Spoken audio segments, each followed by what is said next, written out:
रूस यूक्रेन युद्ध अब 3000 किलोमीटर तक फैल चुका है। हैरान करने वाली बात यह है कि जब से यूक्रेनी सेना को अपना नया जनरल मिखाइलो द्रपाती मिला, उसके बाद से यूक्रेन के हमले बेहद खूंखार हो गए। यूक्रेन और अमेरिका ने दोनों ने ही दावा किया है कि अमेरिका से यूक्रेन को मिले F-16 जेट ने रूस के सुखोई 35 जेट को मार गिराया। जब से यह दावा वायरल हुआ, उसके बाद से रूस ने यूक्रेन के 15 शहरों पर हमले किए।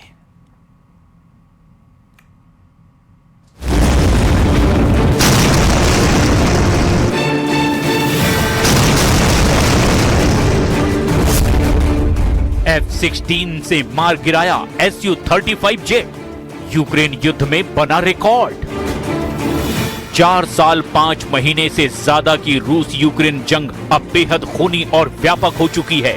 जो खबरें आ रही है और जैसे दावे किए जा रहे हैं वो बेहद हैरान करने वाले हैं। एक तरफ रूसी सेना ने यूक्रेन के 15 शहरों को फूंक डाला है, तो वहीं दूसरी तरफ यूक्रेन वायुसेना की तरफ से दावा किया गया कि उसने रूस के सुखोई 35 जेट को तबाह कर दिया। दावा तो यहां तक किया जा रहा है कि यूक्रेन के नए जनरल द्रपाती ने रूस के होश उड़ाकर रख दिए हैं। जनरल द्रपाती के आक्रामक तेवर, खुफिया पकड़ और आधुनिक युद्ध पर महारथ ने रूस के सामने सबसे बड़ी चुनौती खड़ी कर दी है। आसमान में जेट विमानों के खूनी मुकाबलों ने अब ऐसा रिकॉर्ड बनाना शुरू कर दिया है जिसका अंदाजा शायद किसी को भी नहीं था। हम आपको रूस यूक्रेन जंग का वो हवाई युद्ध दिखा रहे हैं जहां अमेरिकी F-16 जेट से यूक्रेनी पायलटों ने रूसी सुखोई 35 को हवा में ही तबाह करने का दावा किया। मार गिराया रूस का सुखोई 35 जेट। धुआं धुआं यूक्रेन के 15 शहर। यूक्रेन बॉर्डर से इस वक्त की सबसे बड़ी और दहला देने वाली खबर आ चुकी है। आसमान का सिकंदर कहा जाने वाला रूस का सबसे घातक फाइटर जेट सुखोई 35 को मार गिराया गया। रूस यूक्रेन बॉर्डर पर बारूद का ऐसा बवंडर उठा जिसने क्रेमलिन से लेकर वॉशिंगटन तक जबरदस्त हड़कंप मचाया। अमेरिकी डिफेंस सिस्टम पैट्रियट ने यूक्रेन की सीमा पर रूस के इस सुपर मैन्यूवरेबल जेट को हवा में ही चीर कर रख दिया। सुखोई 35 का मलबा आसमान से आग का गोला बनकर गिरा और इसके साथ ही रूस यूक्रेन जंग एक ऐसे मोड़ पर आ गई है जहां से अगले 48 घंटे इस पूरी दुनिया के लिए कयामत साबित हो सकते हैं।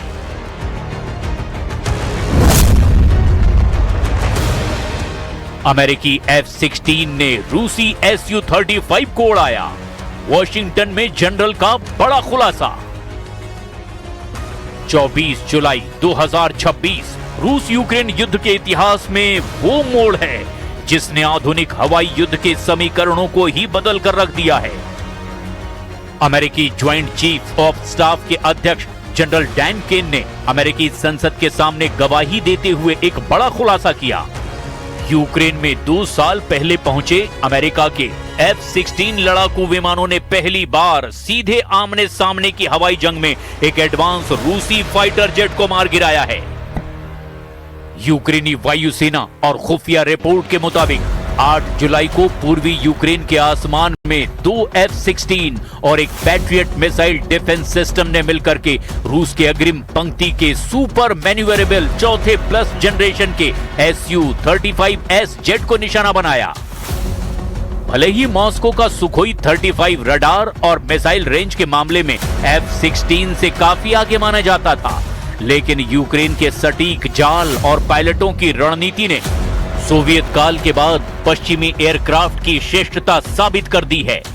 रूस की वायुसेना से कथित तौर पर जुड़े रूसी टेलीग्राम चैनल ने कहा कि 3 यूक्रेनी विमानों और एक पैट्रियट एंटी एयरक्राफ्ट सिस्टम ने एक Su-35 विमान को निशाना बनाया था, लेकिन पायलट बच गया।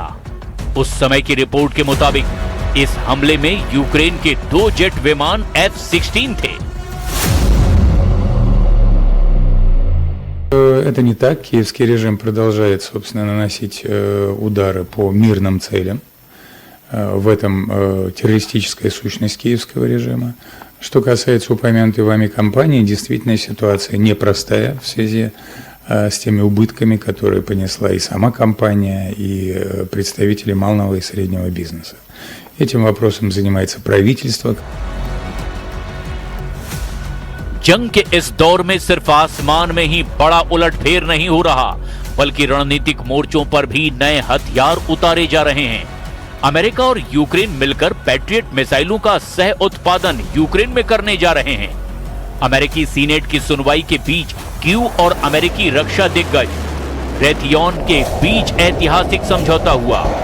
अब यूक्रेन की धरती पर ही पैट्रियट एयर डिफेंस सिस्टम की इंटरसेप्टर मिसाइलों का निर्माण शुरू किया जा रहा है, जिससे यूक्रेन की रक्षा प्रणाली आत्मनिर्भर होगी।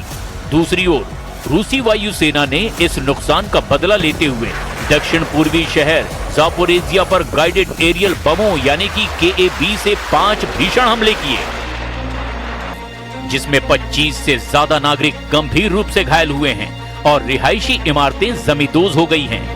हालांकि रूस को एक बड़ा झटका भी लगा है, जिसमें रूस के सबसे आधुनिक जेट में से एक सुखोई 57 को मॉस्को ओब्लास्ट में तबाह कर दिया गया। रूस के सबसे गुप्त और आधुनिक 5वीं पीढ़ी के Su-57 स्टील्थ लड़ाकू विमान का दुर्घटनाग्रस्त होना वाकई हैरान करने वाली घटना है। दावों के मुताबिक यूक्रेन के इलेक्ट्रॉनिक वॉरफेयर और ड्रोन हेरफेर ने रूसी एयर डिफेंस को भ्रमित करके इसे गिराने पर मजबूर कर दिया। यूक्रेन ने तो यहां तक दावे किए कि पिछले 24 घंटे में 1410 रूसी सैनिक हताहत हुए हैं। यूक्रेन के जनरल द्रपाती से रूस के उड़े होश। यूक्रेन के नए कमांडर इन चीफ मिखाइलो द्रपाती ने पद संभालते ही अग्रिम मोर्चों और रूसी सीमाओं के भीतर आक्रामक अभियानों को दोगुना करने का संकल्प लिया है।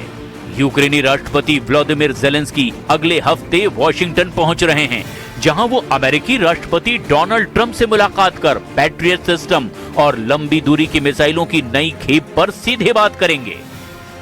ओडेसा और चोर्नोमोर्स्क बंदरगाहों पर रूसी हमलों के डर से विश्व प्रसिद्ध शिपिंग कंपनी मर्सक ने अपने मालवाहक जहाजों को यूक्रेन की बजाय अब रोमानिया के कॉन्स्टेंटा बंदरगाह पर डाइवर्ट करना शुरू कर दिया है। पुतिन ने लिया सुखोई 35 का बदला, फूंक डाले यूक्रेनी शहर। बॉर्डर पर सुखोई 35 का गिरना और रूस के भीतर तेल रिफाइनरी का जलना, इन दो घटनाओं ने व्लादिमीर पुतिन को उस मोड़ पर लाकर खड़ा कर दिया जहां वो चुप नहीं बैठेंगे। खुफिया सूत्रों का दावा है कि क्रेमलिन ने नेटो देशों को आखिरी चेतावनी दे दी है। पुतिन ने कहा कि अगर पश्चिमी हथियारों का इस्तेमाल रूसी विमानों को गिराने के लिए इसी तरह होता रहा तो रूस यूक्रेन के पड़ोस में मौजूद नेटो के लॉजिस्टिक बेस पर सीधे हमला कर सकता है।